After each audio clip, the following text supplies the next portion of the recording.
Assalamualaikum warahmatullahi wabarakatuh. Selamat pagi Bu dosen dan teman-teman semua. Kami dari kelompok 8 akan mempresentasikan hasil diskusi dari kelompok kami dengan materi perlakuan akuntansi pengakuan pendapatan yang beranggotakan 1. Alvin Saputra Nuriswara NPM 1910104090, 2. Lina Rosana 1910104037, dan 3. Uswatun Hasanah NPM 1910104139. Pengakuan pendapatan pada titik penjualan. Pengukuran pendapatan penjualan. Pendapatan harus diukur pada nilai wajar dari imbalan yang diterima atau piutang. Setiap diskon penjualan atau rabat harus mengurangi imbalan yang diterima atau piutang dan pendapatan yang terkait. Selain itu, jika pembayaran ditangguhkan, penjual harus menunjukkan suku bunga untuk selisih antara harga tunai atau setara kas dan jumlah yang ditangguhkan. Intinya, penjual mendanai penjualan dan harus mencatat pendapatan bunga selama termin pembayaran. Samsung Company memiliki perjanjian dengan pelanggan yang menyatakan bahwa perusahaan akan memberikan diskon volume sebesar 3% kepada para pelanggan jika mereka memberi paling sedikit 2 juta produknya selama 1 tahun. Pada tanggal 31 Maret 2011, Samsung melakukan penjualan senilai 700.000 kepada Arctic PLC.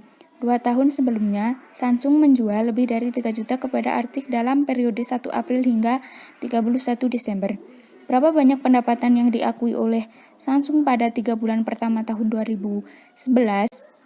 Buatlah jurnal pencatatannya. Jawaban, dalam kasus ini Samsung harus mengurangi pendapatan sebesar 21.000 atau 700.000 kali 3%, karena terdapat kemungkinan bahwa Samsung akan memberikan potongan harga. Oleh karena itu, pendapatan harus dilaporkan sebesar 679.000.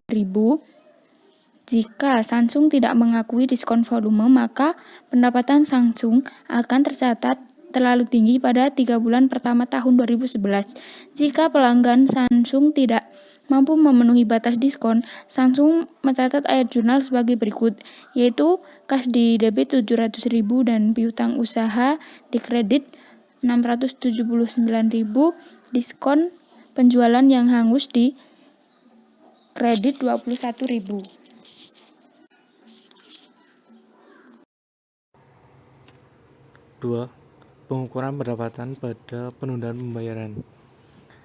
Pada tanggal 1 Juli 2011, SEK Company menjual barang kepada Grand Company seharga 900.000 secara non-tunai dengan menerima wesel tagih tanpa bunga 4 tahun dengan nilai pokok sebesar 1.416.163. Biaya persediaan barang tersebut tercatat sebesar 590.000 di pembukuan SEK. Pertanyaannya, A. Berapakah pendapatan yang harus dicatat oleh SEK Company pada tanggal 1 Juli 2011? Buatlah jurnal pencatatannya. B. Berapakah pendapatan bunga yang harus dilaporkan terkait dengan transaksi ini pada tanggal 31 Desember 2011 jika suku bunga ditetapkan menjadi 12%? Buatlah jurnal pencatatannya. Jawaban untuk pertanyaan yang A. Pada tanggal 1 Juli 2011, SEK Company harus mencatat pendapatan sebesar 900.000 yang merupakan nilai wajar dari persediaan. Ayat jurnal untuk mencatat penjualan SEK Company kepada Grand Company sebagai berikut. Pada tanggal 1 Juli 2011, wesel tagih pada debit sebesar 900.000 dan penjualan pada kredit sebesar 900.000. Kemudian untuk pertanyaan yang B, penghitungan pendapatan bunga dapat dihitung dengan cara mengalihkan suku bunga sebesar 12% dikali 1/2 dikali 900.000 sama dengan 54.000. Ayat jurnal untuk mencatat pendapatan bunga SEK Company sebagai berikut. 31 Desember 2011, wesel tagih pada debit sebesar 54.000 dan pendapatan bunga pada kredit sebesar 54.000.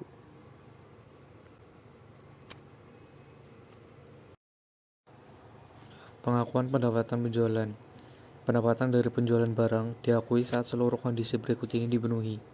Yang pertama yaitu perusahaan telah mengalihkan risiko dan imbalan kepemilikan barang yang signifikan kepada pembeli. 2. Perusahaan menahan keterlibatan manajerial secara terus-menerus pada tingkat yang disertakan dengan kepemilikan atau pengendalian efektif atas barang yang dijual. 3. Nilai dari pendapatan yang dapat diukur secara andal. 4. Terdapat kemungkinan manfaat ekonomik mengalir ke perusahaan. Dan terakhir, biaya yang telah atau akan terjadi dapat diukur secara andal. Di antara kriteria-kriteria tersebut, yang paling penting adalah pengalihan risiko dan imbalan kepemilikan. Peristiwa kritis seringkali dipertimbangkan sebagai titik yang mana risiko dan imbalan kepemilikan ini beralih kepada pembeli. Bahan kajian kedua yang akan dibahas yaitu kontrak jangka panjang. Kontrak jangka panjang menggunakan metode presentase penyelesaian dan seringkali memberitahu bahwa penjual dapat menagih pembeli secara berkala saat penjual mencapai titik dalam berbagai proyek. Contoh dari kontrak jangka panjang yang pertama, kontrak konstruksi pengembangan pesawat militer dan komersial. 2. Sistem pengiriman senjata. 3. Perangkat keras eksplorasi luar angkasa. Metode akuntansi untuk kontrak konstruksi jangka panjang.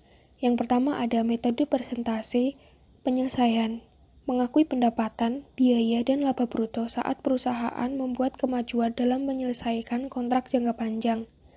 Menunda pengakuan atas pendapatan, biaya, dan laba bruto ini sampai seluruh kontrak selesai merupakan kesalahan dalam menggambarkan usaha dan pencapaian periode akuntansi selama kontrak. Yang kedua ada metode pemulihan biaya, mengakui pendapatan hanya dari pengeluaran biaya yang diekspektasi dapat dipulihkan. Setelah seluruh biaya telah dikeluarkan, laba bruto dapat diakui. Dalam beberapa kasus, pendapatan hanya diakui sebesar biaya yang dikeluarkan, yang diharapkan dapat dipulihkan. Perusahaan mengakumulasi biaya konstruksi dalam akun persediaan dan perusahaan mengakumulasi perkembangan penagihan dalam akun kontra persediaan. Kerugian kontrak jangka panjang. Yang pertama ada kerugian pada periode berjalan atas pada kontrak yang menguntungkan, yaitu kondisi ini muncul ketika selama konstruksi terjadi kenaikan yang signifikan dalam estimasi total biaya kontrak, tetapi kenaikan tersebut tidak menghilangkan seluruh laba pada kontrak.